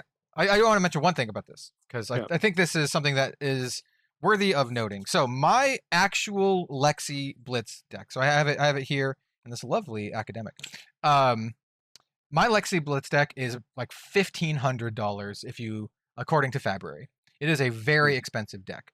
The budget list, the $80 budget list, I think is only like a couple percentage worse. Like, and even then, like, I don't know, you could debate. So my point with this is like, I'm running Eye of Ophidia in my deck. I'm running a Plague Hive signed by Mark Poole. I'm running, Cold Foil, New Horizons. I'm running all these really expensive cards. Like the 3 cards that I just named are close to like $1,000 by themselves. Eye of Ophidia is like a $500 card. New Horizons like 200 something with the Cold Foil, and then like Plague Hive's still like $100 or something like that. You don't need those cards like to have a playable deck. And, like those were some easy cuts, because I was just like, you know what? Don't need them. Just get out of there. In fact, the Plague Hive I just put in because I think it's cute. I just really like it, and I think it's fun. But does it make your deck better? I don't know. I think there's an argument to be said that it might make it worse in some respects. And so like, yes, cards are expensive, but like having all the expensive cards doesn't make your deck better all the time, and it doesn't make you a better player. No. No. So my point is like, like I said, I would be very comfortable bringing the $80 list to locals, right? And yeah, so like I said, my version $1,500, but the $80 version I think is like still very strong and just as good. You could still have the 3 of a kind Rain Razors turns that Lexi, is known for. You could do, Rain Razors 3 of a kind, bolt and shot, and just pop off and deal like 20 plus damage. My chess piece, I use Vest of the First Fist for both lists. I actually run Vest of the First Fist in my $1,500 list. I do not run Tunic as my main because I found that, Vest makes 2 resources on the turn that you really need it. Tunic makes 1 resource every 3 turns, and with the No Fuse Lexi list, you're probably not going to get to 9 turns to get 3 resources out of it. So, 2 is a good number. So. Yeah, so before we spend 5 hours on Phil's question, it is all about synergy. Yeah, no, I was basically I just wanted to say, like, people can look at lists and they'll look at my list and be like, it's $1,500, or you need $1,500 to play. And my point is, like, no, you don't need $1,500 to play. The expensive cards are mostly lumped into like 3 or 4 cards, and like you don't need them. Like, you can play, and you can even upgrade that list that I put another $50 in it, and it'll be like very close. You put in the E-strikes and the remorselesses, it's like almost the same, So that's my point. You don't have to spend a lot of money to have fun with Flesh and Blood, and to even have good decks. Exactly. Yeah. So. But keep the thoughts, comments, and questions coming in to the Living Legends podcast at gmail.com.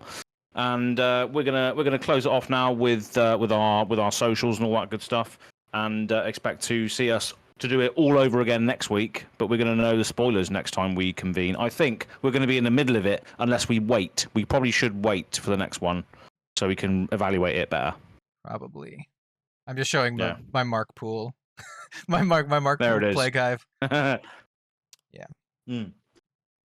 So yeah. Next time. We might have some well, we will do. We will have some spoilers to talk about, including our own as well, which you still don't know about.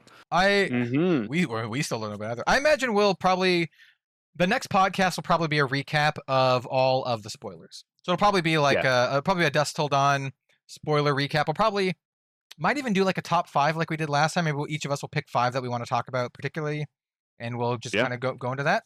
I think that would probably be a good fun episode. And those.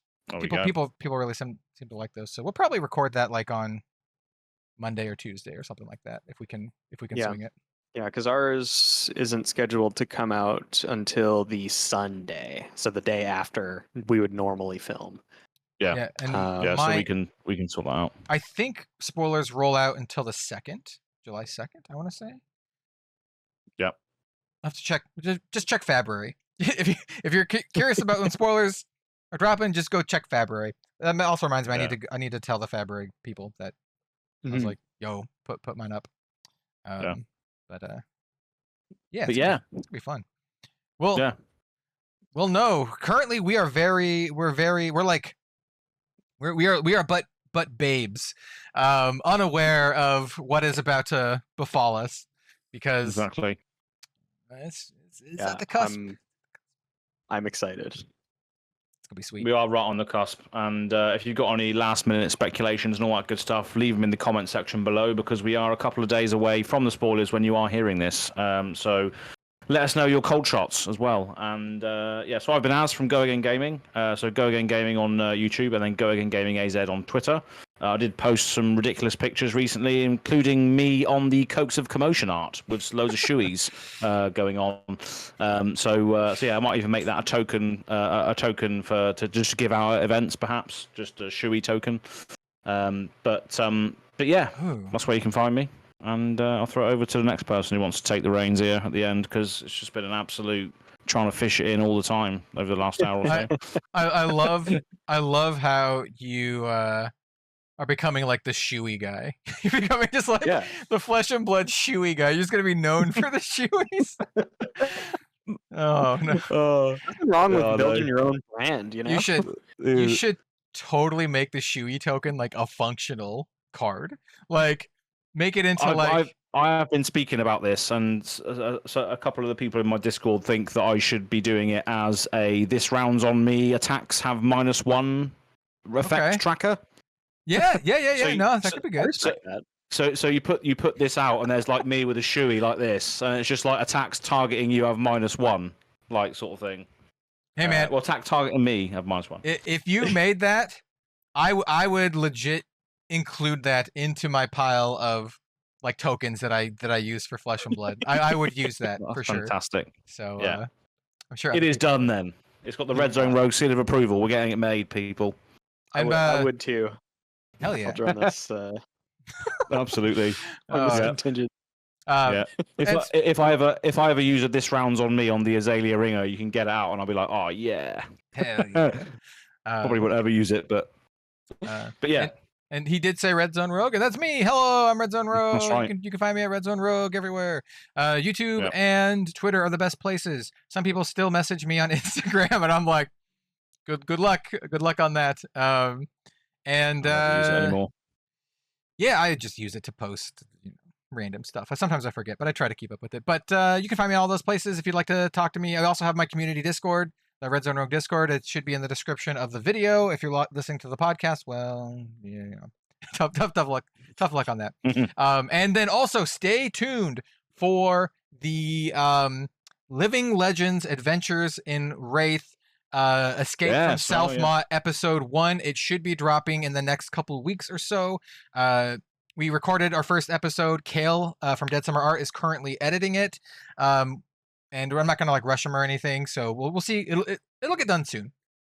And then while you're at it, you know what? Go over to Dead Summer Art and subscribe to him as well, because criminally underrated Flesh and Blood content creator, talks about the lore of Flesh and Blood. So if any of the lore talk this episode got you piqued your interest at all, go check out Kale, Dead Summer Art.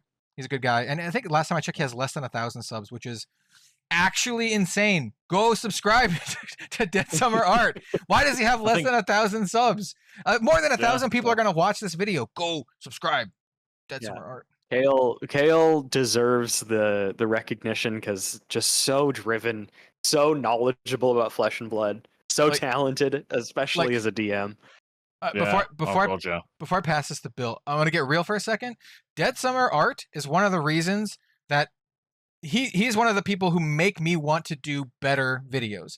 His videos about the lore are so good that I see them and I'm like, damn, I need to step up my game, and I want to bat at that level, and that has caused me to upgrade the quality of my spoiler videos over time. If you go look at my early ones and you look at them now, significantly different. So he's so good that it makes me want to be better. So seriously, go subscribe. Anyway, to pass it to Bill, because subscribe to Bill's channel too, and also as well. But don't bother subscribing to mine. It's garbage. Kale doesn't get enough. Dead Summer doesn't get enough promotion. So no, he doesn't. You should just rebrand to Go Again Shoeies. Go Again Shoeies, yeah. Shoey again every gaming. week. It's just Shoey again gaming. We bring you new and cutting edge technology in the world of shoeies. Oh, there's different shoes, different liquors in the shoe, and oh wow, I could make a channel. So here we go. I'm drinking rebrand. I'm drinking coffee this week. Probably not for the next episode, but for one of the episodes, we should definitely all just drink. I don't know about shoeies. I don't know about shoeies because I don't know how messy it's going to be with all the equipment and stuff. But we should definitely drink. We should definitely drink and get a little little action going. Yeah. I have had two Asahis on the podcast today, but that's nothing in comparison to what I could do. But anyway, we're hijacking Bill's outro. Bill, what you got, mate? I am, as always, Bill from the Spike Feeders. You can find me on Twitter at BillTSF. You can also find me on YouTube at the Spike Feeders FAB. We do live edited gameplay content, and if that's something that interests you, you should definitely go check it out. Yeah. Fantastic. Sorry to say, Bill, I was rooting against you for the latest episode. I do watch your videos. And I saw Kaylee playing Uzuri, and I'm like, sorry, man. Yep. I'm rooting for Uzuri. I don't care. I don't care. And Kaylee's a lovely person. I'm just like, you know what? Yeah, sorry. So that was a good one. Yeah. But fantastic. Yeah. But until next time, we've been the Living Legends podcast, and we're going to bring you our favourite cards next time from Dusk Till Dawn. So stay tuned, and we'll do it all over again next time. Yeah. See you around. And all that good stuff. Now I'm just thinking about episode ideas where we can get drunk. Email us ideas about getting drunk. That's a good idea. Games. Yeah. Absolutely. The Living Legends podcast at gmail.com. What drinks do you want to see us drink, and in what format? Out of what container as well? Give us ideas. style of footwear? Out of what container, footwear, whatever you desire. The only hard liquor I have is rum. I've got like 3 different kinds of rum, and then I have like some sake. That's good. But I can't really get drunk off of sake. Oh, sake. Oh, yeah, that's nice. I can hold my liquor pretty well, so I need to drink like some hard shit to like get drunk. I'll do shots, man. I'll do.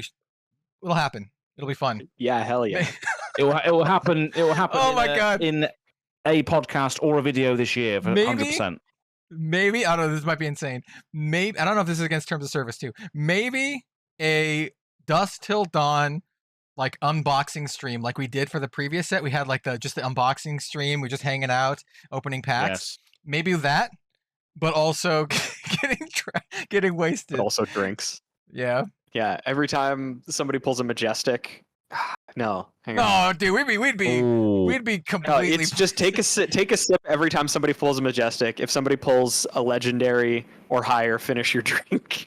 Finish your drink, yeah. Take a shot, baby. Just straight up take a shot. Oh, that would be great. Like, you know, if like what you said there, whenever someone pulls a Majestic down your drink, that would be great in real life to do as a video.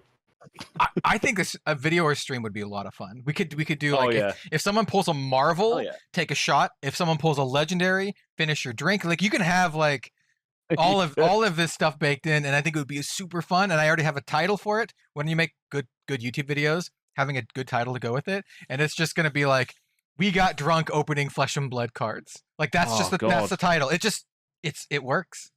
Yeah, it's and it's great because we're right at the end of the podcast, so nobody's going to steal that idea, which is fantastic. Well, now we're just talking to each other. If someone does do it before we do it, then we'll know that they stole the idea from us. It's our idea to get drunk and open up Flesh and Blood cards. We want to be the first to do it. It's our idea. Anyway, I'll cut the podcast. That's it. That's done. Cheers. Shut